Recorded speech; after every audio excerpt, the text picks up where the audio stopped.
Fourth episode. Hey, viewers! How are you, viewers? Thanks for being with us. We are live. We're about to be live broadcasting right out of the bucket list in beautiful Sydney, Australia. Beautiful. Beautiful day. Thanks for being with us. We're about to go live and we'll be back very, very shortly. Bye-bye. This is Loud About Addiction with Tom And Dave. Broadcasting from the world famous Bondi Beach. Bondi Radio. Hello, Bondi Radio, and welcome to Loud About Addiction. This is our fourth episode of an 8-week video special. Can we call it a video special? Video special. Yes, I Sounds love good. that. All right, Sounds a good. video special talking all things lifestyle addiction related, whether it's drugs, alcohol, gambling, cocaine, shopping, eating too much. Cocaine a drug? Yep, 100%. I just put that out there because we hear many stories from Dave very openly and honestly referencing that drug. So thank you very much, Dave. Look, we're going to be giving you a lot of insight into these terrible addictions that hold us back ultimately from living the life that we all say that we want to be living. We'll be vulnerable, we'll be honest, we'll be raw about it. If that's what you're after, then stay tuned, that's what you're going to get. We're going to be giving you a whole lot of engagement in regards to lifestyle addiction, but even more than that, and the most important one, I think, Dave, is that we're going to be giving you and bridging the gap between where you are to where you want to be by providing you a how. And we've been doing that through a 7-step coaching module to take you from where you are to where you want to be in life around overcoming addiction. I'm your host, Tom Cartwright, and this is my co-host, Dave Stewart. How you doing, Dave? I'm very well, Tom. Very well. Had a great weekend. Once again, it's an absolute blessing and a pleasure to live in and around Bondi Beach. I love it. So my wife and I were down here on Saturday. I went to the gym at the football stadium with a couple of my sons on Saturday afternoon. And then we had a birthday party. Friends of ours have 6-year-old twin girls, and they had a disco party. So it was absolute. Dave, was that a blast from the past for you? Because I know that Disco, mate. You've got twins. I've got twins. It must have been a blast from the past. It brought back a lot of memories. And twins are very special. It's a challenge being a twin, and I've seen it from my sons, Matthew and Patrick. How are you, lads? Love you. But it's also a great blessing. So actually what we're talking about today, we're talking about uniqueness, which you'll bring up. Yep. But one of the great challenges of being a twin is embracing the fact that you are a twin and all that, the blessings it does bring, but trying to be unique and being your own man, your own human being. So it's a nice analogy, so thanks for that. Good segue, Tommy. Mate, 100%. And you've just reminded me that I forgot all about it, but I am married to a twin. Yes, you are. Not two boys, a boy and a girl. Yeah. All right. Thanks for sharing that, Dave. Pleasure. I must have missed you at the stadium because I was actually down there training on Saturday in the afternoon. Mate, I would have been the one in the heavier weight section. You were probably a bit... Get out of it, mate. Get out of it. And before that, had back-to-back clients all day Saturday. Beautiful way to start the day, creating some change for people. That's why I do what I do. So it was an amazing weekend, actually. Yeah, really nice weekend. Cool. Very, very busy, or I should say productive start to the week this week. But really, really looking forward to today's show. As you can tell, even our energy right here today is really lifted from where we were the past couple of shows. And the reason why is because today we're going to be talking about level 3 of the Trust Me module. Now, before we get into it, for the viewers and the listeners out there from Bondi all the way to the other side of the world, if you haven't jumped on the show before, you can either go back and catch up to where we are, because this is a process to take you through the steps. However, I'll give you a quick helicopter view of the 7-step module that we'll be getting into. So it's called the Trust Me module, 7 steps, Trust Me. Now, T stands for trust. It's where we don't have any trust within ourselves. We don't trust anybody else. So we're doing the addiction on our own, and we're not willing to ask for help because we don't trust any of the processes, or that we can even be vulnerable or share what it is that's going on for us. So it's a very low level of thinking, very fear-based. The second level is R, which is for relatability. This is when we've had enough of doing it on our own, so we want to find a tribe or a community of people that think quite similarly to us, which is very fear-based thinking. And it's the first time we kind of realise, the analogy would be that there's a campfire out there somewhere. I want to go and find safety, security and comfort within the campfire. Now, although we are levelling up, we're still in quite an unresourceful state or level, because the people around us think they're very fear-based thinkers as well, and it's our way or the highway. Now, when we've had enough of that, we get to level 3, which is what we're diving into today. And it's all about uniqueness. So it's you for uniqueness. This is when you've had enough of the tribe. You've had enough of living life, in line with people's insecurities. You've had enough, and you know what? I've got to take responsibility now. I've got to live my own life. And it's when you first become okay, to some level, okay, that you are unique and that you are different, and that you no longer want to live a life full of, or at least having one or more lifestyle addictions in it. We're going to be diving deep into that. I'll go on through the module just for your sake. So level 4 is R for relatability. Level 3, level 4 is backwards there, mate. Yeah, I did. Level 4 is structure. So systems and structure, level 4. This is when you've got your own identity, you're feeling confident, you're feeling like you're taking responsibility, and you're happy to use the tools and resources that you can tap into. So you actually put structure into your life to overcome your addiction. Now level 5 is an amazing level. They're all just as important to each other, but level 5 is amazing. It's T for tenacity. When you've got your identity, you've taken responsibility, you've got the systems and the structure in place, and you realise, you know what? I'm not so scared of my problems anymore. I want to bring my problems on. And you build this tenacity and you build your character and you think, wow, look what it is that I can achieve. And you put yourself in uncertain situations and outside your comfort zone. And you start facing the fears around addiction head on. Then you get to M for meaning, which is level 6, which is where you start to look back and realise, look at how much I've achieved in my life. There must be something more to this. There must be, what does this mean to me? I thought addiction was the biggest thing, the hardest thing for me to ever achieve, and I'm achieving it now. There must be something more. And then to get to level 7, which is E for evolution, you kind of tap on the glass ceiling and you break through and you realise you've totally evolved as a human being. And that's where you'd want to get to when it comes to living a life of addiction-free. It's certainly what I believe. And moving on then into what other problems that you're going to start to solve for yourself, which is really exciting. Isn't it exciting just to hear that once you solve the problems around addiction, you're going to encounter other problems and you can face them by the way that you faced the problem around addiction. What do you think about that, Dave? I agree with it wholeheartedly, Tom. You start embracing life. But we're at uniqueness now, so let's be unique. Beautiful. So we'll dive straight. Let's be very unique. We'll dive straight into uniqueness. As I said, what is this level? It's level 3. Level 3, as I said, is where we've had enough of our tribe's insecurities. What that means is, and just a recap from last week, tribal-based thinking, relatability is all about tribal-based thinking and fitting in. It's, am I safe and comfortable here? It's very, what do people think of me right now? It's very, even though my addiction isn't serving me, at least I'm with people that kind of make it feel like it's okay. Do you have any experience with that? Yeah, look, it's such a challenge, I think, when you're stepping out into uniqueness. We know that we're tribal human beings, so we feel at our best. We feel congruent, which I talk about congruence a lot. We feel in ourselves, in our bodies, when we're connecting with another human being.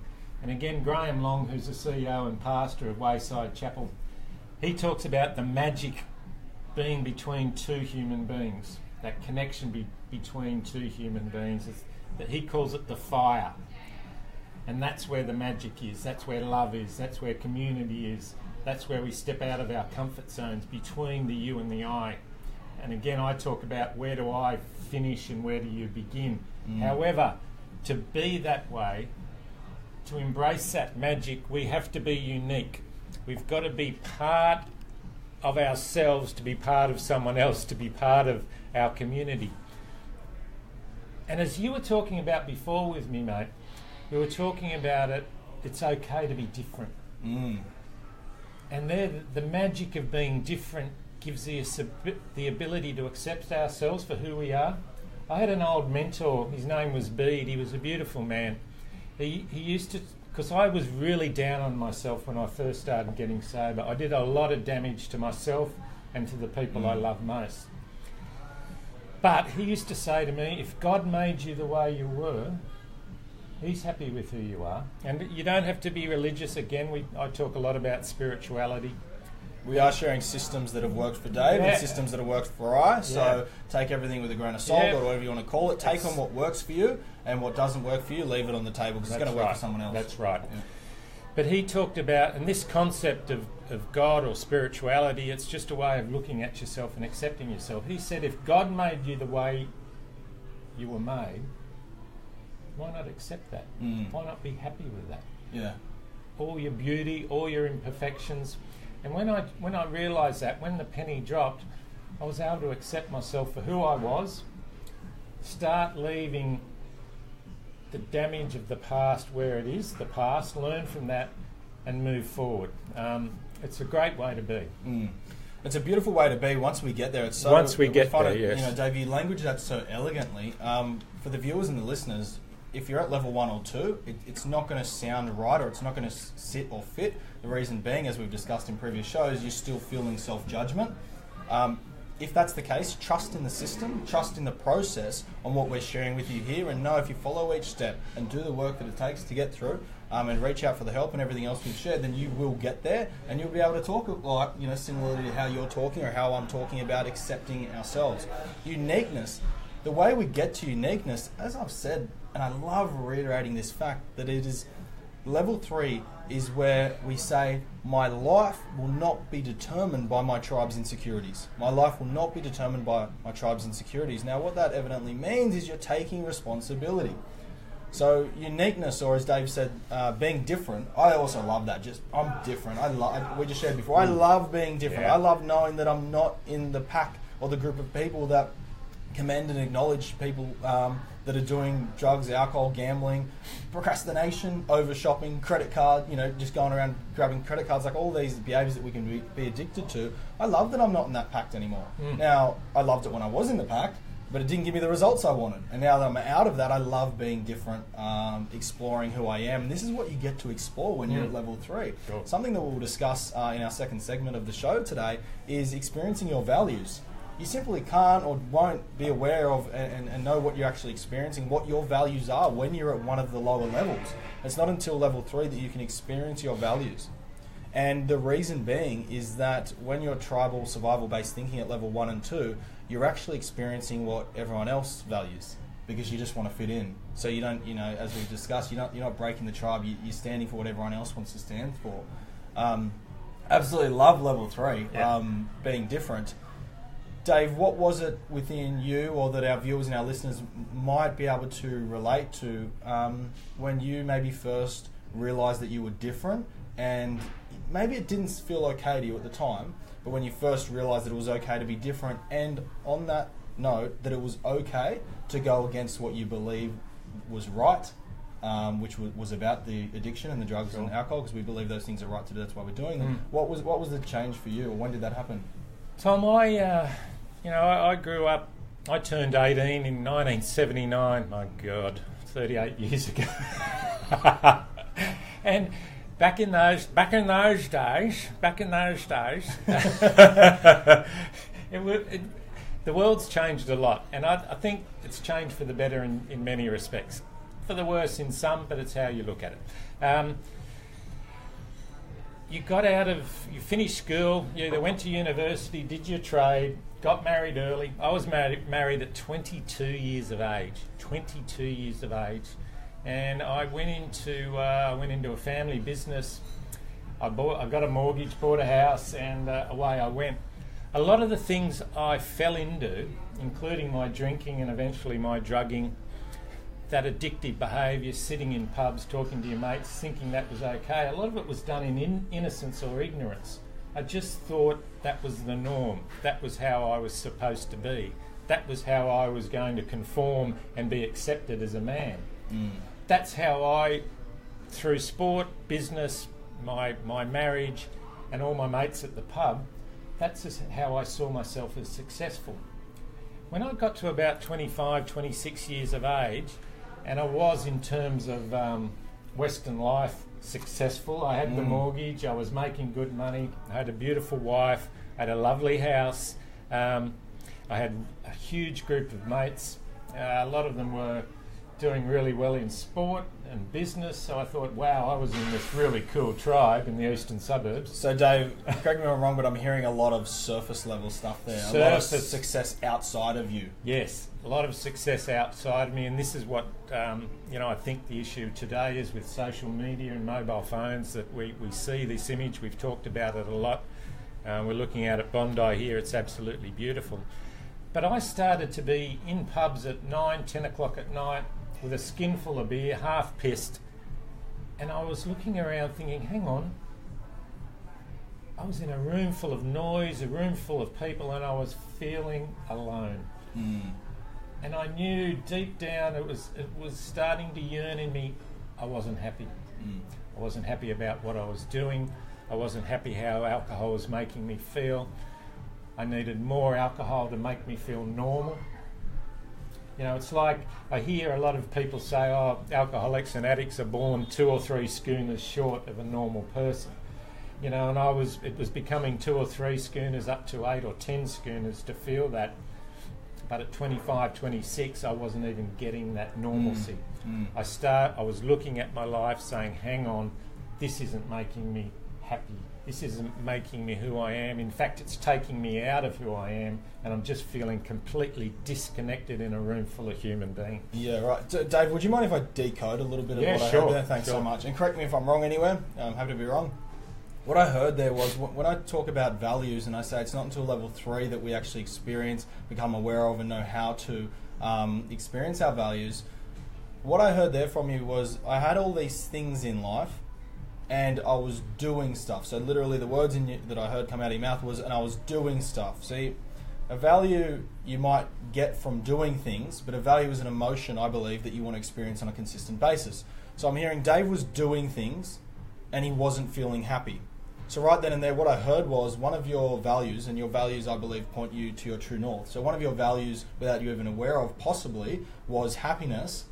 And without being aware of that, you were doing things that didn't give you that.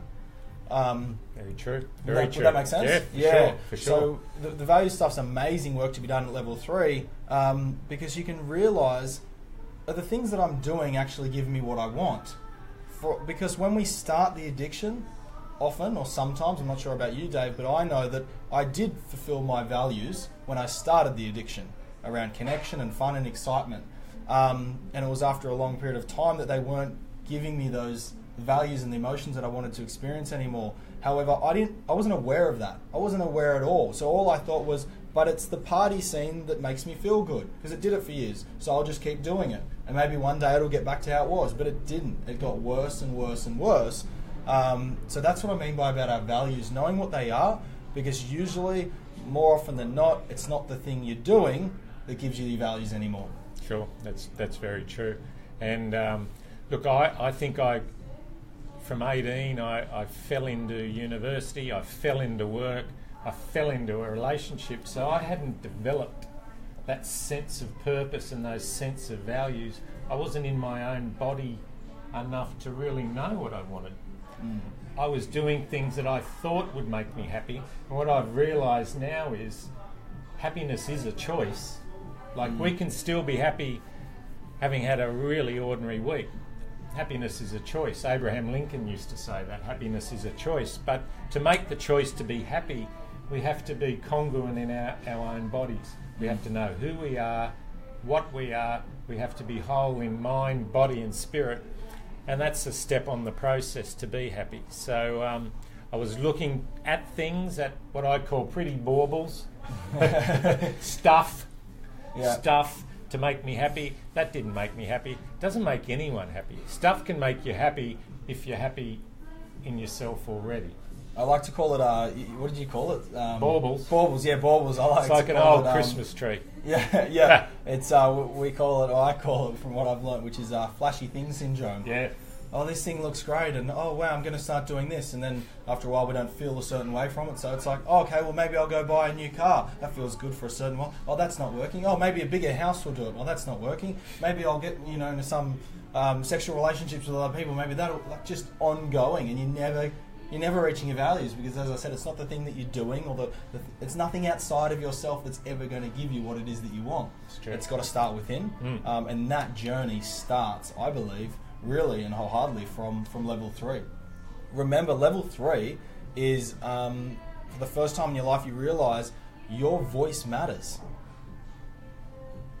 That's what I think level 3 is. It is big. You've got to be okay with I use the word you've got to be okay. You don't have to be okay with it. Just listen to the words that you're hearing right now. Level 3 is your voice matters. And if you're listening or watching this right now and there's something inside of you saying, just nodding along, saying, yes, my voice does matter. there's something inside of me and there's a voice inside me that does matter, and it wants to stand for what it wants to stand for, and it wants to be the person that it wants to be, then in order to do the things that you want to do so you can have the stuff that you want. And that resonates, Tom. When you said that, the hairs on the back of my neck stood up. The place went a bit quieter. Your voice does matter. You are born the way you are. And maybe even if you don't speak out, but you hold your presence, you hold yourself, you are who you are in a conversation, even if you're not speaking out, that is you honouring your voice. And it takes a lot of courage and guts to own your own voice, doesn't it? Oh, to yeah. Step into that uniqueness of who you are, because we're taught these days, I talk about it all the time, I call it the propaganda of success in my book. We have to conform. We've got to own this, we've got to be that, we've got to look this way, we've got to go out with those sort of friends, we've got to eat avocado mash with poached eggs, not fried eggs anymore, poached eggs. We've got to have quinoa, I can't even pronounce it properly, instead of porridge. We're all doing the same thing to feel the same way and thinking that will make us happy, when in reality, if you like porridge, go and eat bloody porridge. If you like cornflakes from the old cornflakes pack, and everyone's saying, oh, don't eat cornflakes, well, eat your cornflakes and go and have a longer walk. Yeah. It's okay to believe in who we are and what we are and not have to conform. If conforming and being with people and being the same way as someone else is your true voice, then go ahead, God bless you, do it. But let's find out who we are first before we make those choices which will give our freedom. Yeah, on that note, I'll be really... Thank you for sharing that, Dave. It's spot on. It's kind of like there's a quote out there about... that's right. Money doesn't change people, it just amplifies who you truly are. And that's why you can see people that have done work on themselves, and being, as you call it, congruent, and they build, let's say, financial wealth, and you can notice how they share it or they're grateful for it. And then you notice how other individuals took the other approach, that maybe if I have enough money, my voice will be heard, and then that's the person, scientifically termed, is wanker. Yeah, that's right. Eastern suburbs is full of wankers, ladies and gentlemen. And look, that's not about judgment, but when we're talking about human behaviour and getting through this module, it references to what you said in the beginning. I'm hearing Dave thought, and he wholeheartedly believed, because that's how the culture was brought up, that if he had the flashy car, the good job, the nice suit, the big house, and knew how to party really well, then he should have it all. And he did. He ticked all those boxes, and he didn't feel that his voice was being heard, that he had self-acceptance. I heard you felt alone. So the stuff that we think we should have in our life is not producing the results for us. So what we're going to do in the second segment, after we cut to a song in a minute, but is to show you the how, and what are a few thinking strategies to align yourself with now and start implementing. Because if I can be really honest, your current thinking is not going to solve your problem at the moment. Your current thinking is not going to solve the problem. There's a famous quote along the lines of, I'm not going to do it justice here, along the lines of, that's right, the thinking that caused the problem won't solve the problem. The thinking that caused the problem won't solve the problem. So it's time to educate, which is what we're doing our best to do here, educate so you can start thinking for yourself. And the reason why I'm so excited about level 3 is because you're now in a position to think for yourself. Level 1 and 2 is not thinking for yourself. It's what have I learnt in the past? Okay, it'll give you a result. The results led or created one or more lifestyle addictions. Now we're there. So the thinking that created that isn't going to solve it. What will is educating yourself. I think the step to overcoming addiction is bridging the gap between bridging the gap of knowledge between what you know and you don't know. Yeah, for sure. Whether tuning in, and we always say thank you. We're so grateful to have you listening and watching right now, tuning in on this show. I know Dave just shared with me this morning that his book's sold out. Yeah. Over the past few months, his book's absolutely sold out. So that's education. It's like, what do I need to learn about myself? So in the next segment, if it's okay with you, Dave, we're going to get really into the nitty-gritty of how do I stay in level 3 and how do I develop enough level 3, enough uniqueness, enough my voice needs to be heard and must be heard for me, not for anyone else, for me. And how do we take on that and take it on board for long enough and take enough responsibility to then move into level 4, which we'll be discussing next week. Sure. How does that sound, Dave? Sounds fantastic, Beautiful. Tom. Beautiful. All right. For those of you that are listening live right now, stay tuned. We're going to put through to a real, as I like to call them, funky song. It always is. And we'll be back in 3 or 4 minutes. to share with you the how to actually keep consistency at level 3 and move into the next levels. All right, we'll speak to you really, really soon. See you soon.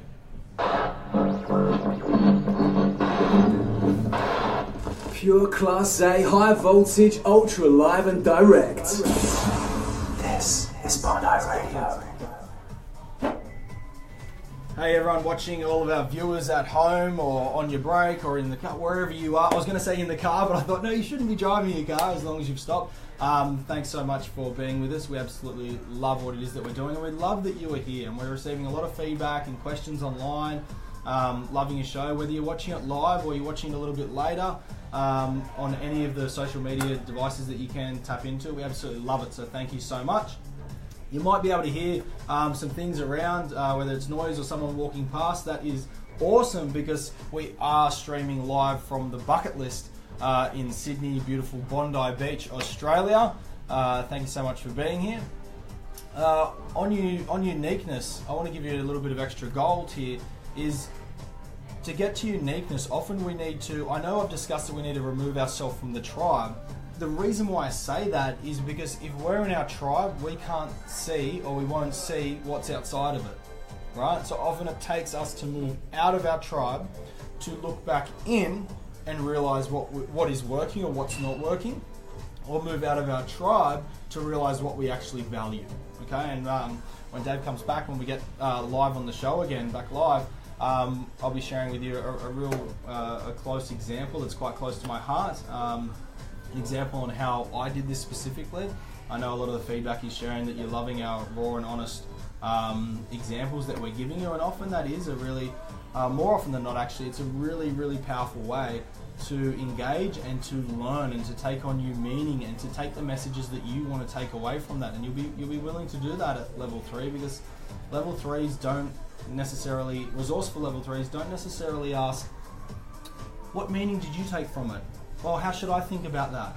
Or Tom or Dave shared this story and I don't know how to take it on. Is it right? Is it wrong? Level 3s are purely believing in themselves and starting to really realize that they can believe what it is that they want. So when I share that example, for those of you that are watching, take the meaning that you take from it. I will associate a couple of meanings to it. However, it's totally up to you to take what works. Just remember, if it's not working, then trust the process and trust to the people or the communities or the networks that you're tapping into, and follow what it is that, take on the learnings that they're taking on. Because they are, as long as they're above level 3, they're going to be pointing you in the right direction. Dave, I was just, welcome back. I was just sharing to our viewers at home and our watchers how in the next segment, in a couple of minutes, we're going to both share a couple of examples, and I know I'm going to share an example of how I had to take myself out of the tribe to notice what I did and didn't like, and while I was out there, it was the first time in my life I realised what I value, which I'm happy to share with everybody, and how that moved me forward. Sure. Yeah, you've got to remove yourself from the noise for a while. I talk about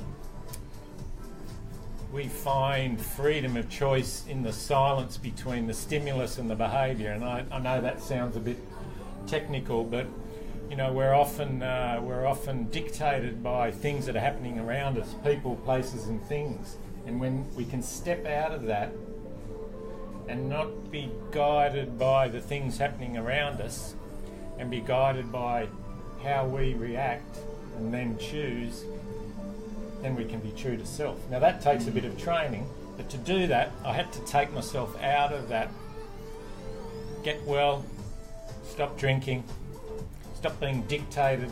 8 out of 10 of my choices were made in either active addiction, I was either pissed, or I was in hangover and I was making the wrong choices. Today, I might 8 out of 10 of my choices are correct, or they're the right choice at the right time. Mightn't be the correct choice, but it's the right choice for me at the right time. Yeah. When I make the right choice for myself, and it's done in a kind, open, congruent way, I'm making the right choices for the people I love too. Yeah, when you make, if you're making a choice in an what I call unresourceful state, right, and that's just simply, to break that down, is a state that's either not good for you, a decision that's not good for you, not good for those around you, or not good for the greater good, which is planet Earth itself. Yeah. And resourcefully, when you're making decisions, it's good. It's good for all three, which is good for you, those around you, and planet Earth itself. And that greater good choice, which we talk about at the end, which we'll talk about in week 8 too, when we're, as you say, we're tapping on the glass ceiling, and we're really connected into life, and we're just makes me. It just lights my life up when I'm making choices that are good for myself, my family, my community, and planet Earth. You know, when you're being a part of the solution and not part of the problem, it is a beautiful way to live, folks. It's the best way to live. Yeah, I love that. What was that? If you're being part of the solution and not part of the problem, and I was part of the problem for years, and it's a terrible way to be when people are talking about you in the third person. What are we going to do about David? What are we going to do about him? How's he going to stop that drinking and drugging? But you're actually part of the solution. It's such a gentle, beautiful way to live. Yeah, there is a big difference from massive creating the problem to becoming a problem solver. But it's not once you're giving yourself the blessing to be who you are, it's not such a huge step. I know it's a fearful step. You're stepping out of the comfort zone into the uncertainty of life. However, it's not as big as you think it might be, folks. So go for it. Believe in yourself. Be part of the solution. And if you need any help or need, questions answered, come to us. We can help you out, and or we can put you into touch with those who can help you out. Well said. I love that we can have the short time while the song's on for the live listeners. We're just going to cut live now. Broadcasting from the world famous Bondi Beach.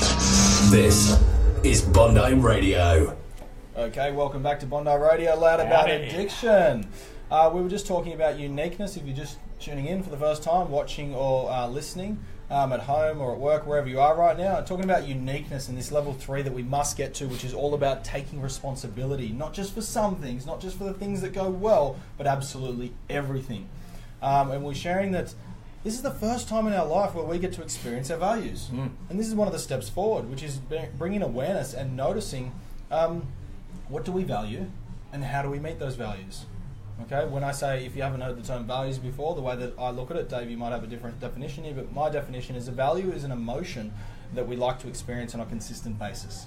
Value is an emotion we like to experience on a consistent basis, and I'll share why that definition works so well for me and the people that I'm training or educating or coaching. Yeah. I like that. Yeah, works for you? Yeah. Beautiful. Yeah. What we'll do, do you mind if I share something? Sure, Dave? go for it. Beautiful. Thanks for everyone that's listening right now. Just when you were away, I was sharing that sometimes the message is conveyed so much clearly for a level 3 thinker when an example is given. Because they're now no longer raising their hand and saying, oh, what did you learn from that story? Or what did you think? Or should I think this or should I think that? They're taking responsibility and they're realizing that I can take whatever learning from it that I see fit. So, look, to be honest, the first time, one of the times that I realized I was moving from level 2 to level 3 was, just so you know, I was still at level 2. I was in a tribe of individuals that drank and partied late at night, every night, 7 nights a week, and that gambled a lot. And that's where I was, and that's where I, as I've shared before, that's where I thought I fit in. So my identity was formed around that. I never knew what I valued. What I thought I valued at this time was friends and family. I thought I valued friends and family. So evidently, of course, it was hard for me to ever leave an addiction that I was doing when I was with my friends. I was socializing, connection, and all of that. So one of the reasons why I was so stuck was that, yes, I valued friends. I thought, well, I'll never leave my friends. I'll never leave my family behind. And it was this big dilemma that I had for a long time, like I'm talking 6 to 12 months, because I thought that's what I valued. I thought, oh, friends come first and family come first, and I really did believe that was true. However, while I was struggling so much, I made a decision with one of my really good friends, Morgan, he wouldn't mind me sharing his name on the show, to fly over to Whistler, Canada and live over there for 6 months. And while I said it was a decision for me in my future, it was really just a decision because I was so fed up and sick and tired of what I was doing in Sydney. And we ended up living over there in Whistler, Canada for, 12 or 13 months. And it was only the 7th or 8th month. So just remind you, it was the first time I was out of my safety net. I didn't have my family to rely on. I didn't have the larger group of friends that I could always, go to for support. And when I say support, I mean go out drinking with. Yeah, it wasn't resourceful support. So first time I was outside of my comfort zone. And it was the first time I ever realised what I actually valued. And the only reason why I realised it was what I valued, because my language was around, I miss this. So it was things that were important to me. And the things that I valued were just ones off the top of my head. I clearly remember I missed rugby and training. So that was touch footy and playing rugby. So that was, around health and fitness. Like, I love doing that with my mates. I missed my free time, which was experiencing things like golf and tennis and the stuff that I used to do, and that was on the weekend. I'll remind you, before I left to Whistler, I was working hospitality 60 hours a week, so I wasn't experiencing any of that. I realised that I missed Christmas and New Year's and public holidays, other things that I just I wasn't experiencing when I was at home, because I was drinking all the time, so I was always too hungover, so I wasn't doing any sports, and I was working all the time. And I never once told myself, or was honest with myself and said, "Oh, I miss drinking." Not once.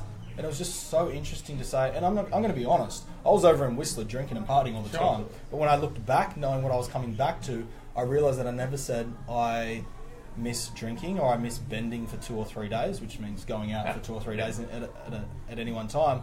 I never missed that. I missed the stuff that was important to me.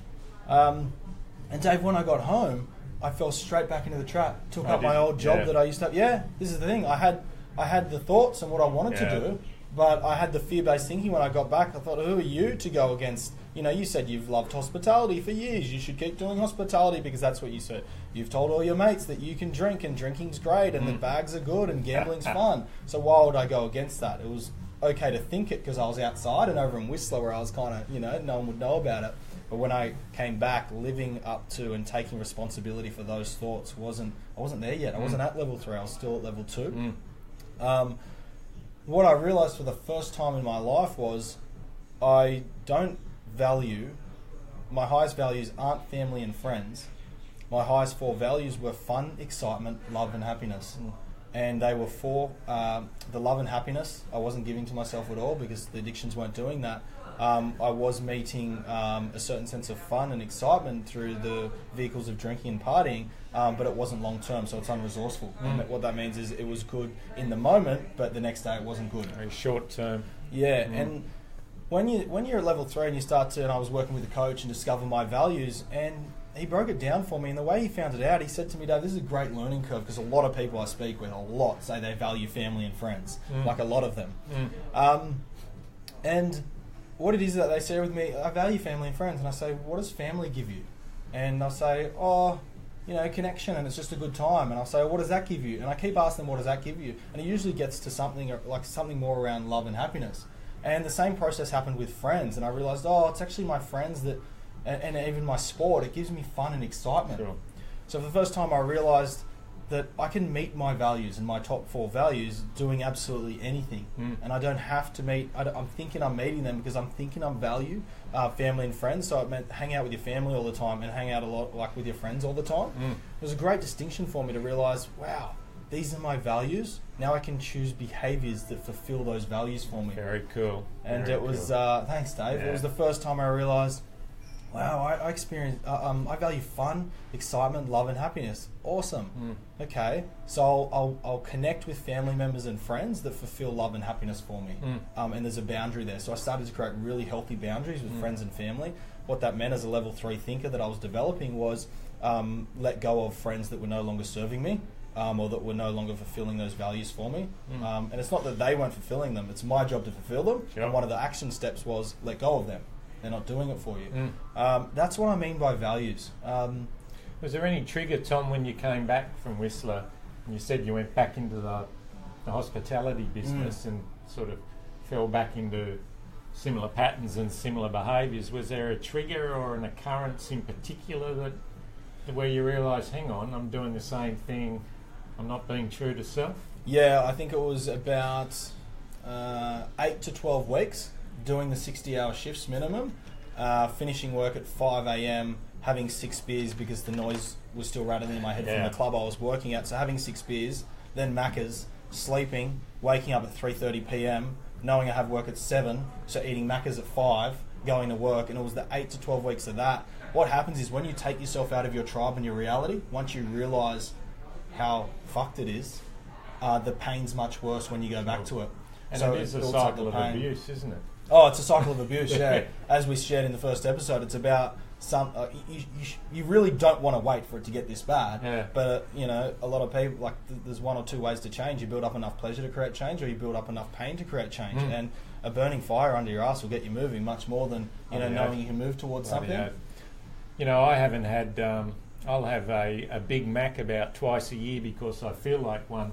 And I haven't had KFC for years because KFC made me feel as dirty, even though I enjoyed the first couple of bites. It is called Dirty Bird. It's Dirty Bird. It's the Dirty Birdie. I cannot touch it anymore. And you know what, too? I was told very early in my sobriety and recovery that a hangover is an overdose to alcohol. Yes, it's an overdose to alcohol. But again, we glorify hangovers. Can you say that once more? That is really intriguing and so spot on and so... I say this to people when they say, "Oh, you've actually had overdoses to drugs, cocaine." I go, "Yeah," and then I'll say, "Have you ever had a hangover?" And they go, "Yeah, of course I've had a hangover." Well, a hangover is an overdose to alcohol. You've had too much alcohol in your body, too much in your system, and your body reacts. Shutting down, it can't function, it can't work, you can't get out of bed. Yet we glorify and we try to make normal our behaviours. We'll joke to our mates, "Oh, gee, that hangover I had this morning was a shocker. I had to go to KFC. I had, half a cold pizza and a bottle of Diet Coke." Well, yeah, it might taste good when you're eating it and the Diet Coke's okay, but you're actually still abusing your body. As we said before, we're in a cycle of abuse. It's not cool, it's not good. And as Tom realised when he stepped out of that cycle of abuse, where he wasn't being true to self, I saw it when I was in my 3rd rehab. It was life and death for me. So I had to step out of that. I couldn't go out with people anymore, and I lost friendships because of it, because it was life and death for me. It was like someone with melanoma who's just had a melanoma removed from their back going out onto Bondi Beach again. I couldn't do it anymore. And I chose to live. So when you choose to live, you've got to change things. And one thing I couldn't do was go to the pub anymore. And when you realise, and I know, Tom, you can have a few drinks and that's okay, but for me, I can't sit in a pub anymore because it's boring. It's boring. I can sit in a pub for an hour or two and it's fine. But when people start getting affected by alcohol and changing, people change. And when you're sober, you see that change happening. You become separated from the masses. You feel very, very different, not unique, different, and you have to go because the pressure's too much. But that's the choice I make today, to live. Yeah, it's beautiful. On that note, if I can share, because when you say I chose to live, and knowing your story, that literally for you meant live. That was not dying. Yeah, to breathe. Not dying. Yeah. So really important Life to know death. that's where you can get to, and Dave's been there and he's come back from that. Another thing I just want to add to that, which is most people aren't living; they're breathing. Yeah, they're surviving, and that's simply it. They're surviving. Life is a gift that we were all given when we were born. It's like, for so many of us, because we developed fear-based thinking and, our needs and things were shut down when we were younger, so we can't experience emotions, and it's, tall poppy syndrome here in Australia, like, oh, don't be too successful, otherwise you're a dickhead, apparently. Yeah. And all of these things. So it's almost like we've got a Christmas present given to us and we're just sitting there. We don't want to unwrap it. Everybody I've ever met has the opportunity, and we'll go with that, has the opportunity to not survive, but to thrive, to live, to love, to laugh, to experience life, to be successful financially, wealth-wise, health-wise, spiritually, all of these things. So many of us are sitting there waiting to unwrap the present because we're not at level 3 thinking yet. And it's, maybe that's not good enough, referring to us. Maybe that present's not good enough to unwrap yet. Once we get to level 3 thinking, which I know the viewers and the people that are listening right now, let me get there, or if not, they're already there today, which is, as we said, it's time for your song to be sung, it's time for your voice to be heard, and it's time to figure out how to get to the next level. Sure. And every day is a blessing. Buddhists talk about that we do not start living until we embrace death. And for people who've been brought up in a Western society, we think, oh, God, that's morbid. You know, we don't want to talk about death. Yet when we realise every day we live, we're one day closer to death. But that's where we get freedom. Because when we know we're one day closer to our own death, our own demise, where we leave this earth, and, you know, I have a belief there's energy can neither be created nor destroyed. That's a fact. I think we go on living in some way. I don't know what that way is. But when we accept and embrace death, every day is a blessing. And 8 times out of 10 now, I choose to have a good day. No matter how I feel, I've got arthritis in my hips, I'm getting a bit older. So problems, what I'm hearing, problems and all, I choose to live. I choose to live. I choose to wear life like a loose garment around my neck. And when I choose to wear life loosely, when I don't take myself too seriously, when I say, yep, I'm going to have a good day today. And, you know, you can still experience sadness, you can still experience loss, you can still experience hardship, but the way I'm going to live today is up to me. And that's my freedom of choice. Yeah, beautiful. Love that, freedom of choice. I had a couple of success principles I wanted to share today, and the reason why is that if you're new to level 3 thinking, you're new to taking on your own beliefs and your own way of thinking, this will be a game changer for you moving forward. And the principle is say yes, then work out how. Stop trying to get all of your ducks in line and figure it all out. You want to have a healthy relationship, you want to start a successful business, you want to overcome addiction, then say yes, then figure out the how. I certainly was trying to figure out the how. I was in a room being trained by a man named Joe Parnay, one of Australia's most sought after coaches and behavioural profiler. He's actually, I think, one of about 10 or 12 master coaches in Australia. He's an absolutely amazing human being. And the way that I said yes then worked out how was by switching a belief around life and death, which you were just talking about. And I didn't realise, but I must have had a belief that I was going to live to 70, 80 or 90 and not known about it. The reason why I was procrastinating continuously about overcoming addiction. So what that tells me is not only was I fearful, but there's something within me that was telling me that, oh, it's okay, I can do it tomorrow. I can do it the next day. I can do it next year. Oh, you know what, I'm feeling a bit down, I'll go to the pub. I'm feeling a bit down, I'll go spend $100. I'll sort out the addiction tomorrow. And what I realised was how unhealthy that was. To believe that I had a gift, I was fucking it up and I was still going to get the gift for 80 years. Well, then why would I create any change? Yeah. And Joe Parnay said to me, you know, he said it like this, he said, Tom, I believe that the day that I cease existing physically in this world, the day that I die or pass away or whatever you want to call it, is already in the system and it's already planned for. And I'm totally happy, okay, and content with that. And after I learnt that, it was 6 months later very close to 6 months later, that I'd gone to 5 months without drinking or gambling. Wow. And it was just amazing because I now do believe that my time's already put in the system, and I don't know if it's in 3 hours or if it's in 80 years. And as much as I hope it's in 80 years, what that means is I take action now. I live every day like it's my last, and I truly believe that when I do pass away, whether that's in 3 hours or in 80 years, I've left this earth having sung my song. I've left playing my full hand or my pocket aces or whatever you want to call them. Yeah.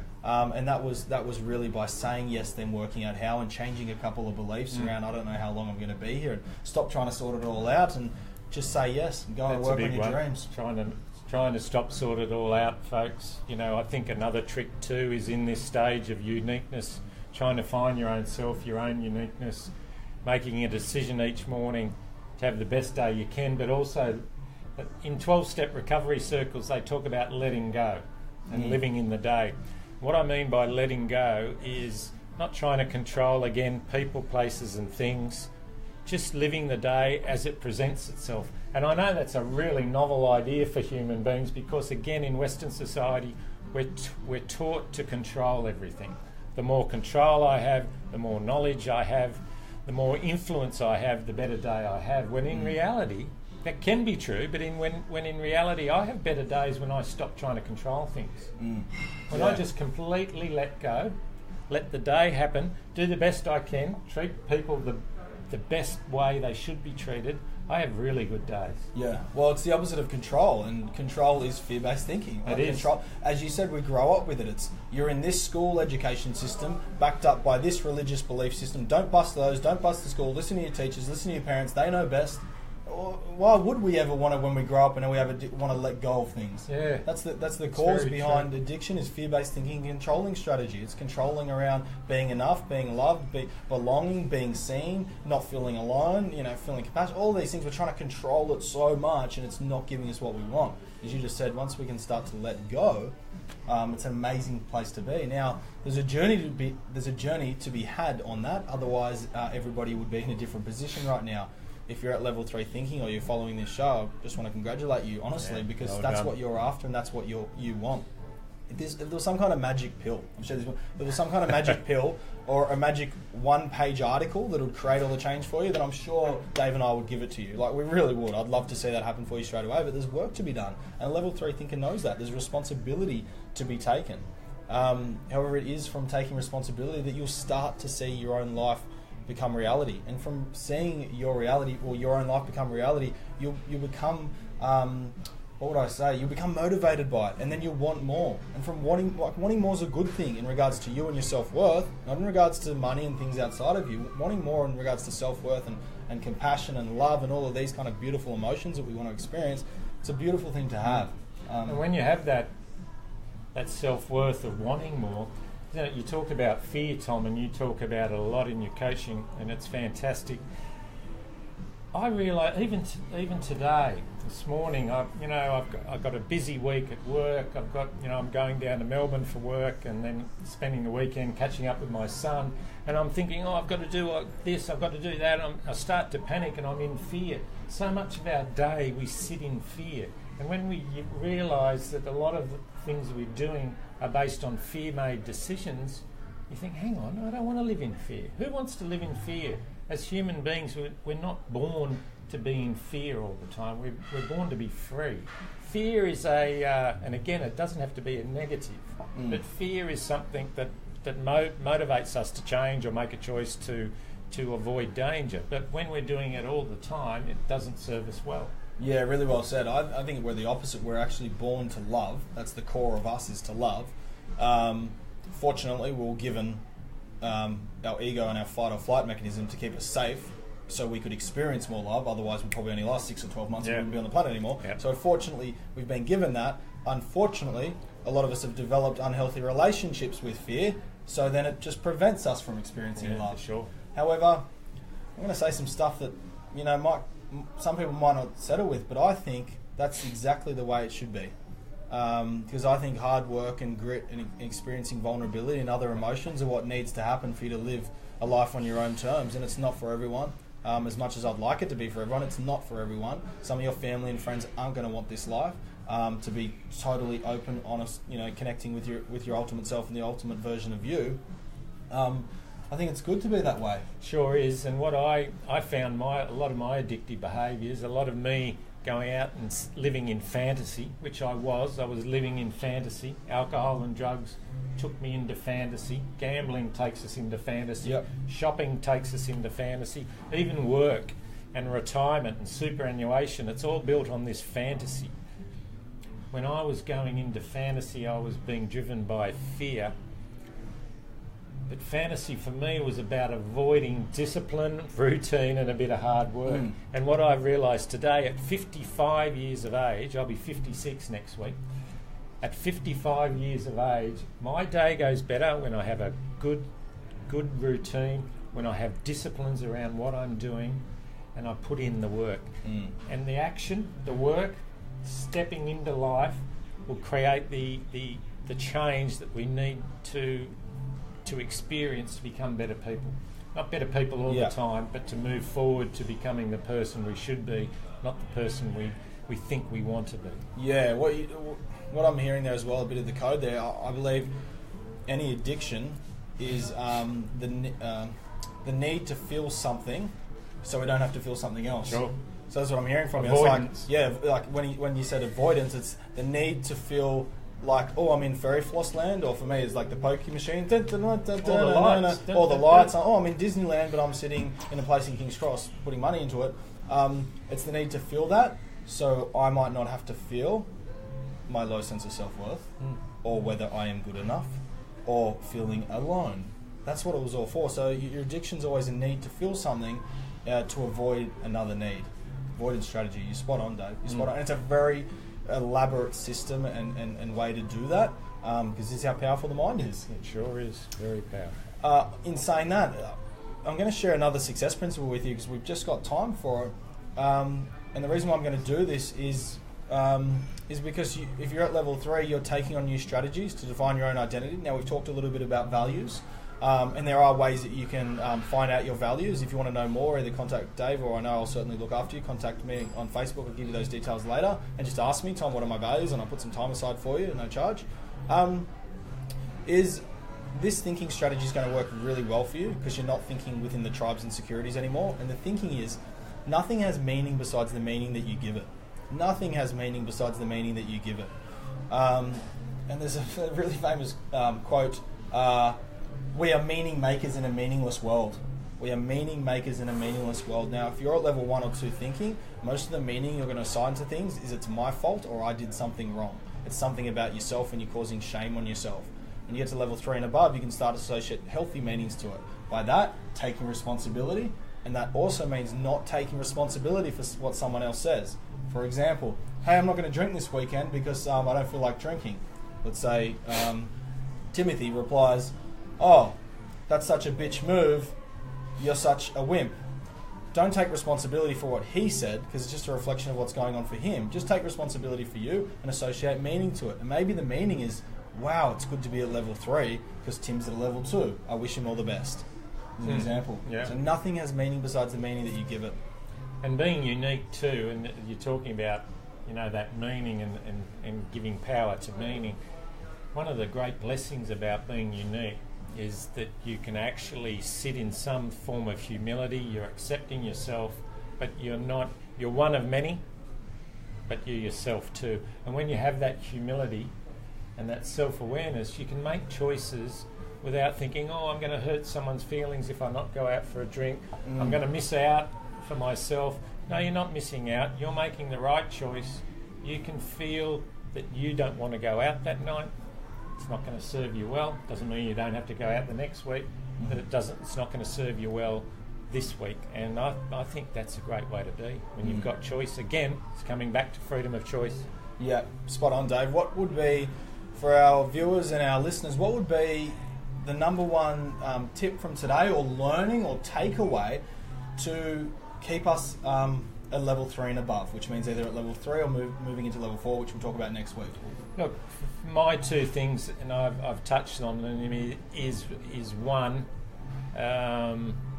making sure each day that you have the disciplines around self-awareness, and whether each morning I have a small routine where I have a bit of meditation and prayer.